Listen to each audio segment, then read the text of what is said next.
नमस्कार, मी प्रवीण जोशी.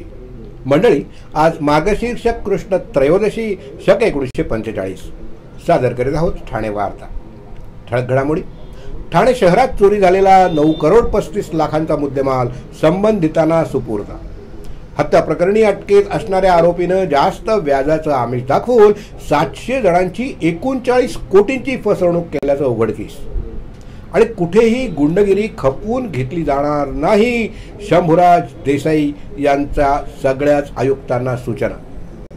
या आणि इतर घडामोडी विस्तृतपणे, पण काही क्षणातच. आमच्या फेसबुक पेज, यूट्यूब चॅनल आणि संकेतस्थळाला सबस्क्राईब करायला मात्र विसरू नका.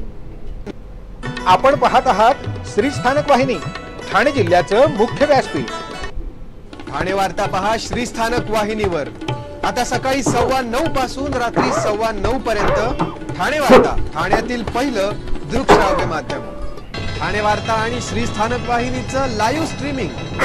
ठाणेवार्ता.com वरील लाईव्ह स्ट्रीमवर क्लिक करा आणि अगदी मोबाईलवरही ठाणे वार्ता श्रीस्थानक वाहिनीचा आनंद लुटा. यासाठी आमचं ॲप डाउनलोड करा. ठाणे वार्ता पहा श्रीस्थानक वाहिनीवर. आता सकाळी 9:15 पासून रात्री 9:15 पर्यंत ठाणे वार्ता, ठाण्यातील पहिलं दृकश्राव्य माध्यम. आपण पाहत आहात श्रीस्थानक वाहिनी, ठाणे जिल्ह्याचं मुख्य व्यासपीठ. 2023-24 या आर्थिक वर्षातील जिल्हा नियोजन अंतर्गत प्रशासकीय मान्यता 72% देण्यात आली असून आतापर्यंत खर्चाचं प्रमाण 38% आहे. मात्र 31 मार्च पूर्वी सर्व विभागांनी जिल्हा वार्षिक नियोजनाचा निधी 100% खर्च करावा असे निर्देश पालकमंत्री शंभूराज देसाई यांनी दिले. जिल्हा वार्षिक नियोजन समितीची बैठक पालकमंत्री शंभूराज देसाई यांच्या अध्यक्षतेखाली जिल्हा नियोजन भवन इथे संपन्न झाली. त्यावेळी ते बोलत होते. जिल्ह्यातील विविध विकास कामांचा आराखडा तयार करून त्यावर होणाऱ्या खर्चाच्या अनुषंगानं जिल्ह्याचा सर्वांगीण विकासासाठी जिल्ह्याचा नियत व्यय ठरत असतो. त्यात 2023-24 साठी वाढीवसह 750 कोटींच्या आराखड्याला मंजुरी देण्यात आली होती. यंदाच्या वर्षी जिल्ह्यातील कामांची निकड, कामांची आवश्यकता आणि लोकप्रतिनिधींची मागणी याचा विचार करून रुपये 1,016 कोटींचा एकत्रित जिल्हा नियोजन आराखडा शासनाला सादर करण्यात येणार आहे. जिल्ह्याच्या ग्रामीण आणि शहरी भागाच्या विकासासाठी जिल्हा नियोजन समितीद्वारे मिळणारा निधी अत्यंत महत्त्वाचा असून जिल्ह्यासाठी राज्यस्तरीय बैठकीत 22-23 साठी 618 कोटी इतका नियत व्यय मंजूर करण्यात आला होता. 23-24 साठी 478 कोटी 83 लाखाचा प्रारूप आराखड्याला जिल्हा नियोजन समितीच्या बैठकीत मंजुरी देण्यात आली होती. यामध्ये गावासाठी 272 कोटी तर बिगर गावासाठी 182 कोटींची तरतूद करण्यात आली. त्यामुळे एकंदर सुमारे 140 कोटींची घट झाल्याचं दिसून आलं. त्यानंतर ठाणे जिल्ह्याचा नियत व्यय 902 कोटी इतका वाढवून मिळावा अशी मागणी राज्यस्तरीय बैठकीत करण्यात आली होती. त्यावेळी वाढीव निधीसह 750 कोटींच्या आराखड्याला शासनानं मंजुरी दिली होती असं देसाई यांनी सांगितलं. जिल्हा वेगळा करण्याचं मत काय असं विचारलं असता ते म्हणाले, आमदार किसन कथोरे यांनी मागणी केली आहे, पण असं एकाएकी जिल्हा नियोजनाचा ठराव करणं यापेक्षा सर्व पक्ष आमदारांची चर्चा करून मगच ठरवू. वरिष्ठ नेते आहेत, राज्याचे मुख्यमंत्री आहेत, दोन्ही उपमुख्यमंत्री आहेत, त्यांच्याशी आम्ही चर्चा करू, मग त्याच्यावर जो काही योग्य निर्णय घ्यायचा आहे तो योग्य वेळी घेऊ असं ते म्हणाले. अजित पवार म्हणाले, गुंडगिरी रोखणं सगळ्यांचीच जबाबदारी आहे. जेणेकरून अशी गुन्हेगारी रोखण्यासाठी कडक उपाययोजना केल्या पाहिजेत. त्याप्रमाणे कडक उपाययोजना करू. सगळ्याच आयुक्तांना तशा सूचना दिल्या आहेत. कुठेही गुंडगिरी खपवून घेतली जाणार नाही असं शंभूराज देसाई यांनी यावेळी स्पष्ट केलं. कोलवाड इथल्या जागमाता मंदिराच्या परिसरात विकसित भारत संकल्प यात्रेचं आयोजन करण्यात आलं होतं. केंद्र सरकारच्या योजना देशभरातील सर्व लाभार्थ्यांपर्यंत पोहोचवण्यासाठी विकसित भारत संकल्प यात्रेची सुरुवात झाली. या यात्रेचा प्रभाव दिवसेंदिवस वाढत चालला असून लाभार्थ्यांपर्यंत पोहोचण्यासाठी सरकारचे सर्व अधिकारी खेडोपाड्यापर्यंत जात आहेत असं प्रतिपादन पंतप्रधान नरेंद्र मोदी यांनी ऑनलाईन संवादात केलं आहे. काल या संकल्प यात्रेत विविध योजनांची माहिती, नोंदणी आणि आरोग्य शिबिराचा लाभ नागरिकांनी घेतला. संकल्प यात्रेच्या वाहनाद्वारे पंतप्रधान यांचा ऑनलाईन संवाद सर्व नागरिकांपर्यंत पोहोचवला। प्रथम पंतप्रधानांनी देशातील वेगवेगळ्या भागात 5 ठिकाणी जमलेल्या लाभार्थ्यांशी संवाद साधला। त्यात शेतकरी, हस्तव्यवसायाचे कारागीर, बचत गट यांचे प्रतिनिधी सहभागी झाले होते। त्यानंतर पंतप्रधान मोदी यांनी विकसित भारत यात्रेच्या पहिल्या 50 दिवसांच्या वाटचालीचा आढावा घेतला। सुमारे 10 कोटी नागरिकांपर्यंत ही संकल्प यात्रा पोहोचली असल्याचं त्यांनी सांगितलं। कोलबाडमधील या संकल्प यात्रेत नागरिकांनी विकसित भारताची शपथ देखील घेतली। ऑनलाईन संवादानंतर नागरिकांनी वेगवेगळ्या स्टॉल्सला भेटी देऊन योजनांची माहिती देखील घेतली। तसंच आरोग्य तपासणीची करण्यात आली। केंद्र सरकारनं सुरू केलेल्या विविध कल्याणकारी योजना पात्र लाभार्थ्यांपर्यंत पोहोचवण्यासाठी देशभरात विकसित भारत संकल्प यात्रा सुरू करण्यात आली। 15 नोव्हेंबरपासून सुरू झालेल्या या यात्रेला उत्स्फूर्त प्रतिसाद मिळत असून येत्या 26 जानेवारी 2024 पर्यंत ही यात्रा सुरू राहणार आहे।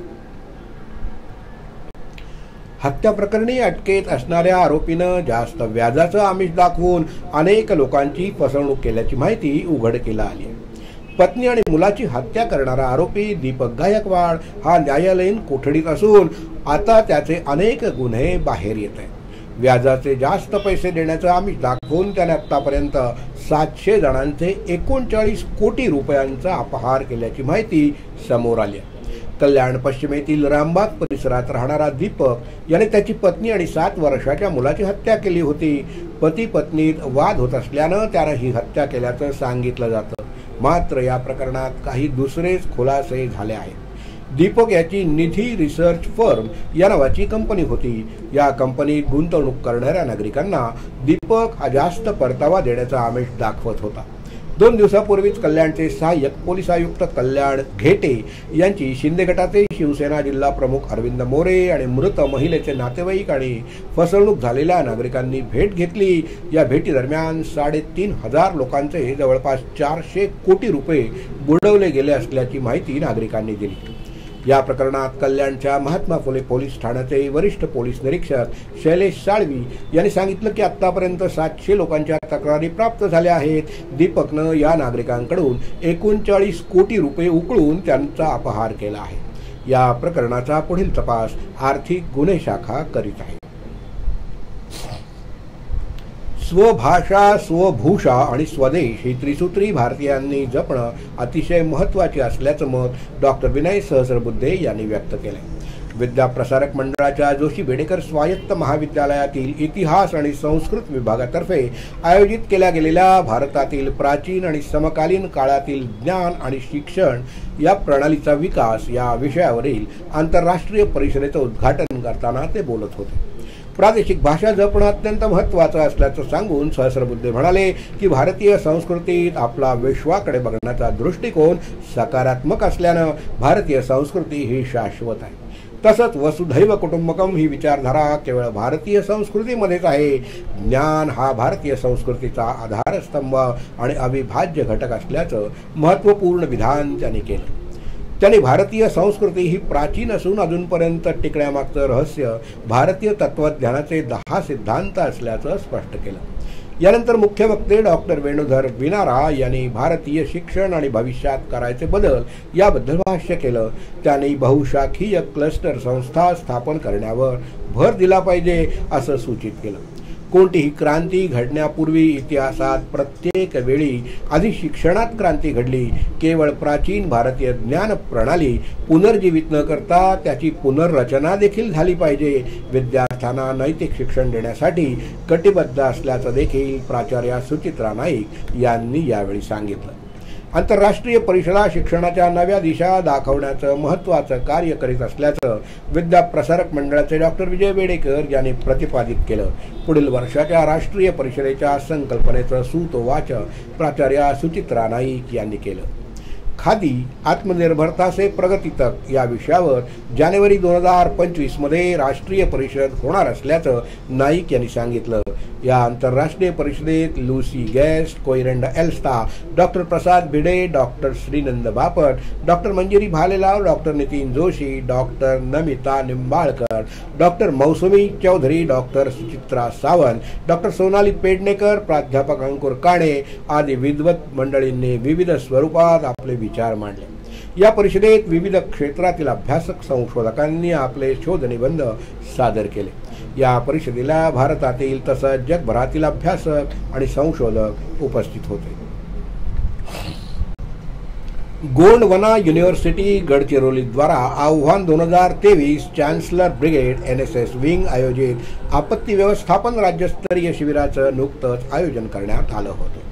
या शिबिरात आनंद विश्व गुरुकुलचा विद्यार्थी सोहम खटकोल अव्वल ठरला असून ठाणे जिल्ह्याचे राज्यस्तरीय फिरती ट्रॉफी त्यानं पटकावली।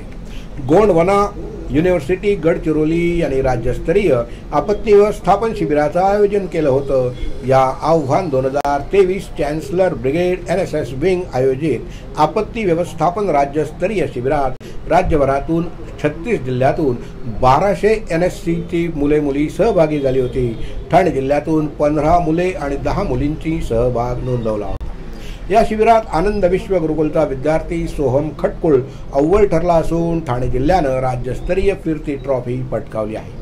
शिबिराच्या 10 दिवसात विविध प्रात्यक्षिक, तज्ज्ञांचं मार्गदर्शन असं मिळून 64 वर्गामध्ये आपत्ती व्यवस्थापन म्हणजे काय, त्याची संकल्पना, प्रकार, निवारण, यात राष्ट्रीय सेवा योजना, स्वयंसेवकांची भूमिका, तसंच स्वयंसेवकांना भूकंप, सुनामी, हिमस्खलन, दरड कोसळणं, कोसळलेल्या इमारतीच्या ठिकाणी बचाव कार्य करणं, महापूर, आग आणि वीज यापासून उद्भवणाऱ्या दुर्घटनात बचाव कार्य करणं, रुग्णांची हाताळणी करणं, प्राथमिक उपचार करणं, CPR, सर्पदंश प्रकार आणि उपाय, नैसर्गिक आणि मानव आपत्तीपासून स्वतःचं आणि इतरांचे प्राण वाचवून त्यांचं बचाव कार्य कसं करायचं याचं यथार्थ प्रशिक्षण राष्ट्रीय आपत्ती संरक्षण पथकाद्वारे देण्यात आलं, अशी माहिती आनंद विश्व गुरुकुलच्या सोहम खटकुल यांना दिली। यापुढील बातम्या सविस्तरपणे पण एका छोट्याशा ब्रेक नंतर कुठे जाऊ नका, पाहत रहा फक्त ठाणे वार्ता। आपण पाहत आहात श्री स्थानक वाहिनी, ठाणे जिल्ह्याचं मुख्य व्यासपीठ। ठाणे वार्ता पहा श्री स्थानक वाहिनीवर। आता सकाळी 9:15 पासून रात्री 9:15 पर्यंत ठाणे वार्ता, ठाण्यातील पहिलं दृकश्राव्य माध्यम। ठाणे वार्ता आणि श्री स्थानक वाहिनीचं लाईव्ह स्ट्रीमिंग ठाणेवार्ता.com वरील लाईव्ह स्ट्रीमवर क्लिक करा आणि अगदी मोबाईलवरही ठाणे वार्ता श्री स्थानक वाहिनीचा आनंद लुटा। यासाठी आमचं ॲप डाउनलोड करा। आपला परिसर स्वच्छ आणि सुंदर ठेवण्यासाठी ठाणे महापालिकेत सहकार्य करा। ओला सुका कचरा वेगवेगळा जमा करा आणि रोगराईपासून मुक्तता मिळवा। डॉक्टर आणि रुग्णांचं पिढ्यानपिढ्यांचं जिव्हाळ्याचं नातं म्हणजेच डॉक्टर बेडेकर हॉस्पिटल। आता अत्याधुनिक सोयी सुविधा आणि तंत्रज्ञान युक्त वंध्यत्व निवारण केंद्रात IVF आणि टेस्ट ट्यूब बेबीची ही सुविधा। डॉक्टर बेडेकर हॉस्पिटल, महर्षी कर्वेपथ, ठाणे। 65 वर्षांची निरंतर सेवा। ठाणे वार्ता पहा श्री स्थानक वाहिनीवर। आता सकाळी 9:15 पासून रात्री 9:15 पर्यंत ठाणे वार्ता, ठाण्यातील पहिलं दृकश्राव्य माध्यम। आपण पाहत आहात श्री स्थानक वाहिनी, ठाणे जिल्ह्याचं मुख्य व्यासपीठ। ब्रेक नंतर आपलं पुन्हा एकदा स्वागत। रेमंड कंपनीच्या विरोधात आदिवासी शेतकरी जिल्हाधिकारी कार्यालयासमोर आमरण उपोषणाला बसले। पाचपाकडी इथल्या मूळ निवासी आदिवासी शेतकऱ्यांच्या मालकी हक्काच्या शेतजमिनी 7/12 उतारा वारसा हक्कानं आदिवासी कुळांच्या नावावर असताना जमिनी बेकायदेशीरपणे बळकावण्यात आल्या आहेत। यासाठी रेमंड कंपनीच्या विरोधात हे पीडित शेतकरी आमरण उपोषणाला बसले आहेत। या आंदोलनाला जिजाऊ संघटनेचे अध्यक्ष निलेश सांबरे यांनी पाठिंबा दर्शवला असून न्याय मिळेपर्यंत ते पीडित आदिवासींच्या सोबत राहणार असल्याचं सांबरे यांनी म्हटलं आहे।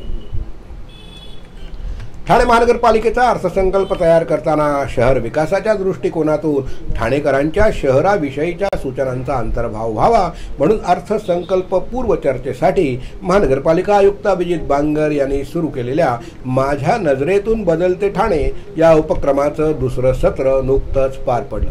या सत्रात ठाण्यातील विविध सेवाभावी संस्थांच्या प्रतिनिधींकडून शहराविषयी असलेल्या अपेक्षा आयुक्त अभिजित बांगर यांनी जाणून घेतल्या। घरकाम करणाऱ्या महिलांच्या मुलांसाठी पाळणाघर, नाका कामगार, वृद्धाश्रमासाठी जागा, कचरा वेचक महिला तसंच किन्नर समूहासाठी रोजगाराच्या संधी अशा विविध विषयांवर सर्वंकष अशी चर्चा होऊन या चर्चासत्रात उपस्थित करण्यात आलेल्या मुद्द्यावर विचार विनिमय करून निश्चितच मार्ग काढण्याच्या दृष्टीनं महानगरपालिका प्रयत्न करेल असा विश्वास आयुक्तांनी यावेळी व्यक्त केला। शहरात नाका कामगारांची संख्या मोठी असून नाक्यावर या कामगारांसाठी शेड उभारण्यात यावी, तसंच त्या ठिकाणी शौचालयाची सुविधा उपलब्ध करून द्यावी। घरकाम करणाऱ्या महिलांच्या मुलांसाठी पाळणा घराची देखील जागा उपलब्ध करून द्यावी। शहराच्या ज्या ठिकाणी बांधकामं सुरू आहेत त्या ठिकाणी काम करणाऱ्या कामगारांना सुरक्षेच्या दृष्टिकोनातून सेफ्टी किट उपलब्ध करावीत, तसंच सुरक्षेबाबत जनजागृती निर्माण करण्याबाबतचे मुद्दे सामाजिक कार्यकर्त्या लक्ष्मी छाया कांटे यांनी उपस्थित केले। याबाबत ज्या ठिकाणी बांधकामं सुरू आहेत त्या साईटची यादी घेऊन आपण त्या ठिकाणी महापालिकेच्या माध्यमातून जनजागृती करावी असं आयुक्तांनी नमूद केलं। जयश्री फाउंडेशनच्या गरीब गरजू लोकांना जेवण पुरवतं तर त्यांनी आजी आजोबांसाठी शाळा सुरू केली। यासाठी आवश्यक असलेली जागा महानगरपालिका माध्यमातून द्यावी असं माधुरी पाटील यांनी नमूद केलं। तसंच या शाळा शहरातील विविध भागात सुरू केल्यास ज्येष्ठ नागरिकांची शिकण्याची सुद्धा इच्छा पूर्ण व्हायला मदत होणार आहे। ठाणे महानगरपालिकेच्या माध्यमातून स्वच्छता मोहीम प्रभावीपणाने राबवली जाणार असून गृह संकुलातील दैनंदिन कचरा जमा करण्यासाठी कचरा वेचक महिलांना नियुक्त करण्यात यावं, जेणेकरून त्यांना रोजगार निर्मिती होईल। कचरा वेचक महिलांना ओळखपत्र देण्यात यावं, तसंच प्रति घर ठराविक रक्कम सोसायट्यांना ठरवून दिल्यास त्यांना हक्काचा रोजगार मिळेल असं सविता वालंडकर यांनी नमूद केलं। तर कचऱ्यापासून खत निर्मिती करण्यासाठी जागा उपलब्ध करून द्यावी अशी मागणी त्यांनी यावेळी केली। समाजातील किन्नर घटकाच्या सर्वांगीण विकासासाठी योजना राबवली गेली पाहिजे। या मंडळींना रेशन कार्ड, आधार कार्ड, पॅन कार्ड इत्यादी सुविधा उपलब्ध होण्याच्या दृष्टीनं महानगरपालिकेनं पुढाकार घ्यावा। तसंच स्वयंरोजगारासाठी काही कर्ज आवश्यक असेल तर बँकांमार्फत अशा प्रकारचं कर्ज उपलब्ध होईल, यासाठी महापालिकेनं मदत करावी अशी मागणी किन्नर समूहाच्या अमृता सिंग आणि रेश्मा कांबळे यांनी यावेळी केली। शहरांतर्गत सार्वजनिक ठिकाणी अनेक बेघर असल्याचं दिसून येतं। यांच्या पुनर्वसनासाठी महापालिकेनं बेघर शहरी निवारा केंद्र सुरू केलं असून हे काम वुमन्स वेलफेअर फाउंडेशनच्या माध्यमातून करण्यात येतं। सद्यस्थितीत अशा लोकांची संख्या दिवसेदिवस वाढत असून त्यांना आवश्यक त्या सुविधा उपलब्ध व्हाव्यात, यासाठी जागेची आवश्यकता आहे। तरी अशा स्वरूपाची निवारा केंद्र शहराच्या हद्दीत इतर भागात देखील सुरू करण्याची मागणी मीनाक्षी उज्जैनकर यांनी केली। या बैठकीत उपस्थित सर्व संस्थांच्या प्रतिनिधींकडून मांडण्यात आलेल्या मुद्द्यांचा महानगरपालिकेच्या वतीनं विचार करून सकारात्मक निर्णय घेण्यात येईल। बचत गटांना चालना देण्यासाठी एकाच प्रकारे उत्पादन करता वेगवेगळ्या वस्तूंचं उत्पादन केलं जाईल यावर भर देण्यात यावा। तसंच काही महिलांना वेगवेगळं प्रशिक्षण देण्यात यावं, जसं की रिक्षा चालवणं, संगणक प्रशिक्षण, तसंच शाळांना लागणारे गणवेश तयार करणं, सॅनिटरी नॅपकिन्स बनवणं अशांचा समावेश असावा असं आयुक्तांनी यावेळी नमूद केलं। समाज विकास विभाग यासाठी पुढाकार घेईल। तसंच भांडार गृह विभागात लागणाऱ्या वस्तू देखील बचत गटाच्या माध्यमातून उपलब्ध करून घेता येतील का ते पाहूया। अशा बचत गटांना काम दिल्यास उत्पन्नाचा वेगळा मार्ग निर्माण होईल असंही आयुक्तांनी नमूद केलं। तसंच या बैठकीत किन्नरांच्या नोंदणी संदर्भात शासन आपल्या दारी या उपक्रमांतर्गत विशेष कार्यक्रम राबवून किन्नरांची नोंदणी करणं, रेशन कार्ड, आधार कार्ड, पॅन कार्ड उपलब्ध होईल या दृष्टिकोनातून नियोजन करता येईल असं देखील आयुक्त अभिजित बांगर यांनी यावेळी नमूद केलं। अशा प्रकारची बैठक ही महानगरपालिकेच्या माध्यमातून पहिल्यांदाच आयोजित करण्यात आली आहे। या माध्यमातून समाजाच्या गरजांबाबत सविस्तर चर्चा करण्याची संधी मिळाली, त्याबद्दल उपस्थित सर्व सामाजिक संस्थांच्या प्रतिनिधींनी आयुक्त अभिजित बांगर यांचे आभार मानले। लोकसभा निवडणुकीच्या पार्श्वभूमीवर ठाणे शहरात 14 जानेवारी रोजी महायुतीतील 15 पक्षांचे प्रमुख पदाधिकारी आणि कार्यकर्त्यांचा मेळावा आयोजित करण्यात आला। पालकमंत्री शंभूराज देसाई यांच्या मार्गदर्शनाखाली या मेळाव्याच्या माध्यमातून महायुतीच्या कार्यकर्त्यांमध्ये ऊर्जा निर्माण करण्यात येणार आहे। महायुतीतील 15 पक्षांच्या संयुक्त पत्रकार परिषदेत ही माहिती देण्यात आली। पंतप्रधान नरेंद्र मोदी यांना तिसऱ्यांदा पंतप्रधान करण्यासाठी राज्यातील 36 जिल्ह्यात 14 जानेवारी रोजी एकाच दिवशी मेळावे होणार आहेत। तलावपाळी इथल्या छत्रपती शिवाजी महाराज मैदानावर होणाऱ्या मेळाव्यात तिन्ही लोकसभा मतदारसंघातील प्रमुख पदाधिकारी कार्यकर्ते उपस्थित राहणार आहेत। या मेळाव्याला मुख्यमंत्री एकनाथ शिंदे यांना देखील निमंत्रित करण्यात आलं आहे। उपमुख्यमंत्री देवेंद्र फडणवीस आणि उपमुख्यमंत्री अजितदादा पवार यांच्या नेतृत्वाखाली 45 खासदार निवडून आणण्याचा महायुतीचा निर्धार आहे। ठाणे, कल्याण, भिवंडी इथं महायुतीचेच उमेदवार जिंकतील असा ठाम विश्वास आनंद परांजपे यांनी व्यक्त केला। ठाणे जिल्ह्यात काल कोरोनाचे 26 नवीन रुग्ण आढळले तर 35 कोरोनाग्रस्त बऱ्या झालेल्या रुग्णांना घरी सोडण्यात आलं। सध्या 212 रुग्ण उपचार घेत असून कल्याण डोंबिवली महानगरपालिका क्षेत्रात एक नवीन रुग्ण आढळला तर 9 जण उपचार घेत आहेत। नवी मुंबईमध्ये 9 नवीन रुग्ण आढळले तर काल 17 जणांना डिस्चार्ज देण्यात आला। सध्या 80 जण उपचार घेत आहेत तर ठाणे महानगरपालिका क्षेत्रात 16 नवीन रुग्ण आढळले, 16 जणांना डिस्चार्ज देण्यात आला। सध्या 104 रुग्णांवर उपचार सुरू आहेत।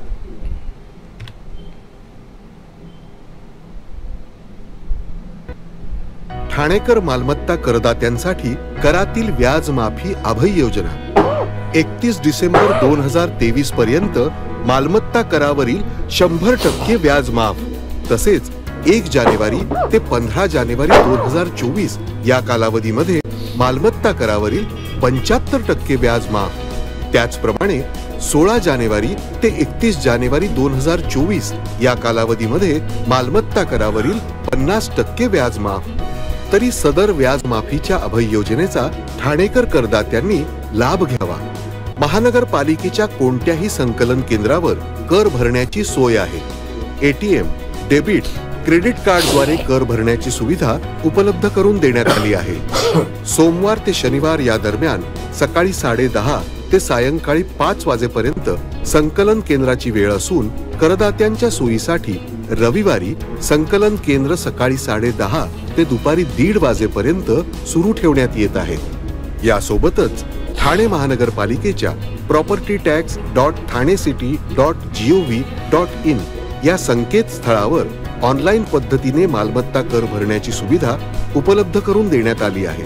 तसेच गुगल पे, फोन पे, पेटीएम आणि भीम ॲपद्वारे आपला कर सुलभतेने जमा करू शकता। ठाणे महापालिका क्षेत्रातील सर्व करदात्यांना विनंती आहे की आपण या व्याज माफी अभय योजनेचा जरूर लाभ घ्या आणि आपला मालमत्ता कर लवकरात लवकर महापालिकेमध्ये जमा करून महापालिकेस सहकार्य करा। आपण आपले कार्यक्रम किंवा बातम्या आम्हाला ठाणेवार्ता@gmail.com या ईमेलवर कळवू शकता।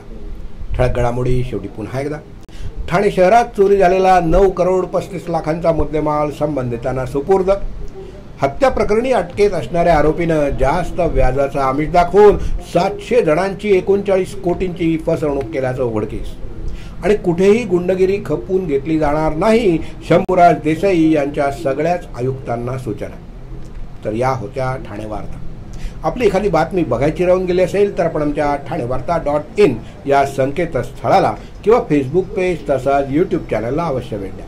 मग पुन्हा भेटूया पुढल्या बातमीपत्रात फक्त श्री स्थानक वाहिनीवर। धन्यवाद।